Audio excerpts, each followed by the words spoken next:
Hello friends, welcome to our channel Youth pharmacy.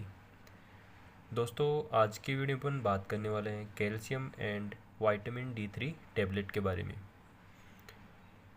Video के अंदर अपन बात करेंगे कि ये दवाई क्या होती है, बेसिकली इसका यूज़ क्या होता है, अपनी बॉडी को इसकी ज़रूरत क्यों होती है, क्या बॉडी के अंदर इसकी रिक्वायरमेंट है, कौन कौन से ब्रांड नेम से मार्केट में ये मिलती है, इस दवा के मुख्य क्या यूज़ होते हैं, इस दवा की डोज़ क्या रहती है, कैसे इसको यूज़ किया जाता है। साथ ही जानेंगे इस दवा को लेने के बाद क्या कुछ साइड इफ़ेक्ट हो सकते हैं, इसकी ओवर डोज लेने पर क्या नुकसान होता है, और जानेंगे कुछ वार्निंग्स या फिर प्रिकॉशंस, यानी कि किन कंडीशन के अंदर ये दवाई यूज़ नहीं की जाएगी। सब कुछ अपन इस वीडियो के अंदर डीपली बात करने वाले हैं, तो वीडियो को एंड तक ज़रूर देखिएगा।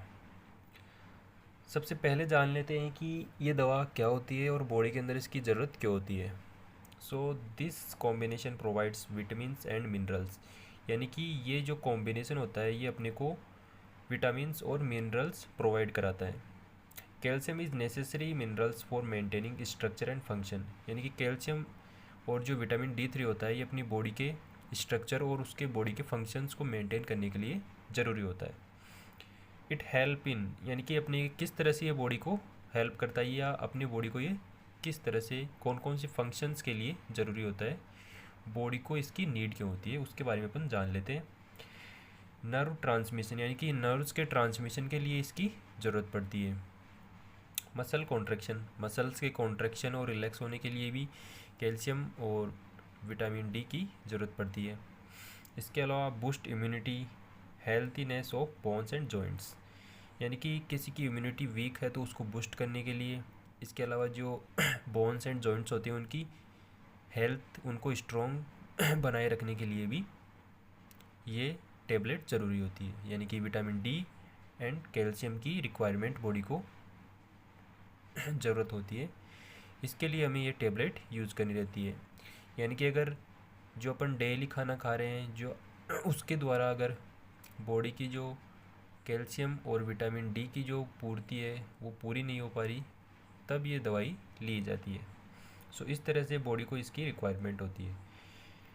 नेक्स्ट अपन बात करेंगे कि कौन कौन से ब्रांड नेम से ये मार्केट में अवेलेबल रहती है। यहाँ अपन कुछ फेमस ब्रांड नेम की बात कर रहे हैं, इसके अलावा भी ये मार्केट में और भी बहुत सारे नाम से मिल जाती है। सो फर्स्ट है सिप्काल 500, जो कि बहुत ही पॉपुलर और काफ़ी कॉमन ब्रांड है, जिसको सिप्ला मैन्युफैक्चर करती है। नेक्स्ट है सेलकाल 500, सेलकाल 500 को टोरेंट फार्मास्यूटिकल मैन्युफैक्चर करती है। नेक्स्ट है डेलिकल, डेलिकल जो होता है इसके अंदर भी कैल्शियम एंड विटामिन D3 पाया जाता है। नेक्स्ट है कैल्शाइन डी काफ़ी अच्छा और काफ़ी यूज़फुल प्रोडक्ट है, इसको एरिस फार्मास्यूटिकल द्वारा मैन्युफैक्चर किया जाता है। नेक्स्ट है गेमकाल D3, इसको एल्कम लेबोरेटरीज मैन्युफैक्चर करती है।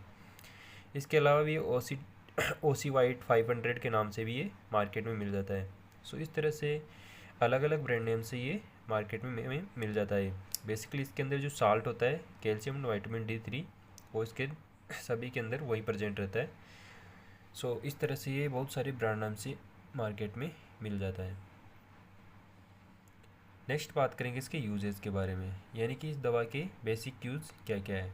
सो फर्स्ट है to treat vitamin D and calcium deficiency, vitamin D और कैल्शियम की डेफिशिएंसी यानी कि कमज़ोरी हो जाती है उसको दूर करने के लिए दवा दी जाती है। नेक्स्ट ट्रीटमेंट ऑफ ओस्टियोपोरोसिस, यानी कि ओस्टियोपोरोसिस के ट्रीटमेंट में इस दवा का यूज़ किया जाता है। ओस्टियोपोरोसिस को अपन जाने तो जिस तरह से वीडियो के अंदर आपको दिख रहा होगा कि ये नॉर्मल बोन होती है, नॉर्मल बोन्स के अंदर जो छेद जो रहते हैं वो काफ़ी छोटे रहते हैं, लेकिन ओस्टियोपोरोसिस की कंडीशन के अंदर ये काफ़ी बड़े हो जाते हैं, यानी कि हड्डियाँ वीक हो जाती है। तो इस कंडीशन को अपन ओस्टियोपोरोसिस बोलते हैं। नेक्स्ट है to treat bone related disorders, bone से रिलेटेड जितनी भी प्रॉब्लम्स होगी, जितनी भी डिजीज़ होगी, उनके इलाज में इस दवा को यूज़ किया जाता है। Prevent calcium deficiency in pregnancy and lactating mothers, यानी कि जो महिलाएं प्रेग्नेंट है एंड जो ब्रेस्ट फीडिंग करा रही है उनको भी अगर कैल्शियम एंड विटामिन D3 की कमी होती है तब डॉक्टर द्वारा ये दवा सजेस्ट की जाती है। नेक्स्ट यूज़ है to cure minor cracks in bones. अगर किसी की हड्डियों में छोटा कोई क्रैक आ गया है तो उसको ठीक करने के लिए भी कैल्शियम की ये दवा दी जाती है। Support in treatment of acidity and stomach ulcer, यानी कि अगर किसी के एसिडिटी हो रही है फिर स्टोमक अल्सर हो रहे हैं विटामिन्स की कमी से, तब ये दवा सजेस्ट की जाती है। For healthy bones and joints, bones और जॉइंट्स की हेल्थ के लिए भी ये दवा दी जाती है। बेसिकली जितने भी जो भी लोग हैं, जैसे अपन बात करें जिम में जो जाते हैं, उनको भी ये दवा सजेस्ट की जाती है, क्योंकि उनकी जो डेली डाइट है उनसे उनकी विटामिन डी एंड कैल्शियम की जो रिक्वायरमेंट होती है वो पूरी नहीं हो पाती, इसलिए इसके लिए ये दवा उन्हें सजेस्ट की जाती है। आगे बात करेंगे इसकी डोज की। सो जनरली देखें तो अपन एक टेबलेट डेली इसकी दी जाती है, और बेटर रिजल्ट के लिए इसको रात में इस टेबलेट को लिया जाता है, वो भी दूध के साथ, ताकि बेहतर रिजल्ट इसका मिल सके।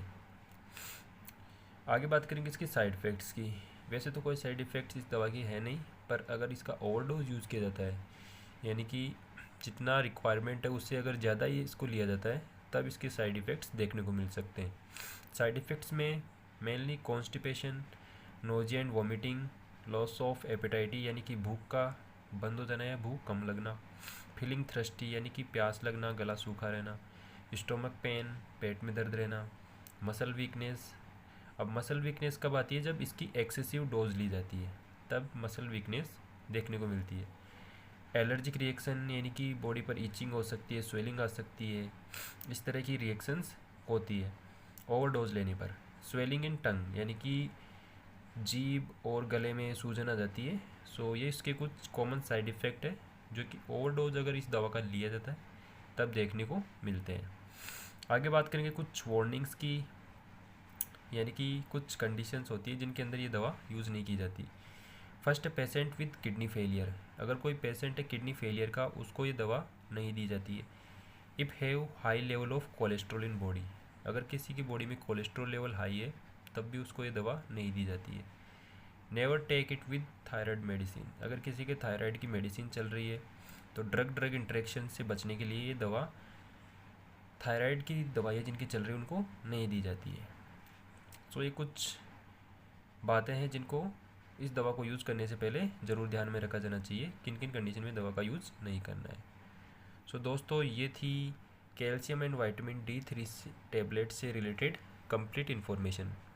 वीडियो के अंदर अपन ने बात करी इस दवा के बेसिक यूजेस के बारे में, इसके ब्रांड नेम के बारे में, इसकी dose, uses and side effects के बारे में। कैसी लगी वीडियो हमें कमेंट करके ज़रूर बताइएगा। मिलते हैं आपसे नेक्स्ट वीडियो में एक नई इन्फॉर्मेशन के साथ। धन्यवाद।